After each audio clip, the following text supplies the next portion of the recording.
Director माथुराम सोम ने आज त्राल इलाके का दौरा किया और my village my pride programme से मुतालिक इंतजाम का जायजा लिया। इस मौके पर उन्होंने कहा कि पहल लोगों की फलाह बहबूद के लिए शुरू की गई ताकि उन्हें फायदा पहुंचे। उन्होंने मजीद कहा कि इस प्रोग्राम के तहत लोगों को मुख्तलिफ स्कीमों के बारे में आगाही फराहम की जाएगी। इस दौरान एडीसी त्राल शब्बीर अहमद रीना और म्यूनिसिपल कमेटी के अफसरान भी डायरेक्टर के साथ मौजूद थे।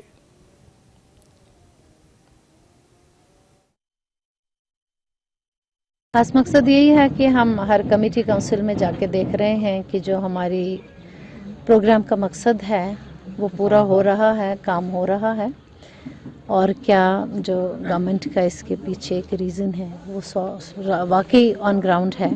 हम यहाँ त्राल आ गए जहाँ बहुत अच्छा लगा हमें। यहाँ सारे डिपार्टमेंट से, हमारे डिस्ट्रिक्ट एडमिनिस्ट्रेशन से भी ऑफिसर हमारे साथ हैं, तो काफ़ी मौक़ों में अपने स्टॉल लगाए हैं जहाँ लोगों को इन्फॉर्मेशन मिल रही है वेरियस स्कीम्स के बारे में। जैसे आप देखेंगे agriculture, horticulture, ICDS, social welfare, और जो हमारा अपना ULBs का भी प्रोग्राम है जो हमने 4 स्लोगन्स रखे हैं कि इन 6 दिनों में we will try our best to make our cities garbage free, encroachment free, plastic free and unauthorised hoardings जहाँ पे भी होंगी वो उतरेंगी। और ख़ास कर हमारा फोकस रहेगा सैनिटेशन पे कि हमारे शहर साफ़ सुथरे हो जाएं, और जो गवर्नमेंट का मकसद है कि हर स्कीम का नॉलेज हमारे हर शहरी तक पहुंचे ताकि वो उसका लाभ उठा सकें। क्योंकि देखिए मकसद तो यही है गवर्नमेंट का, इसीलिए हम लोग, आप लोग सब यहाँ खड़े हैं कि लोग आ जाएं।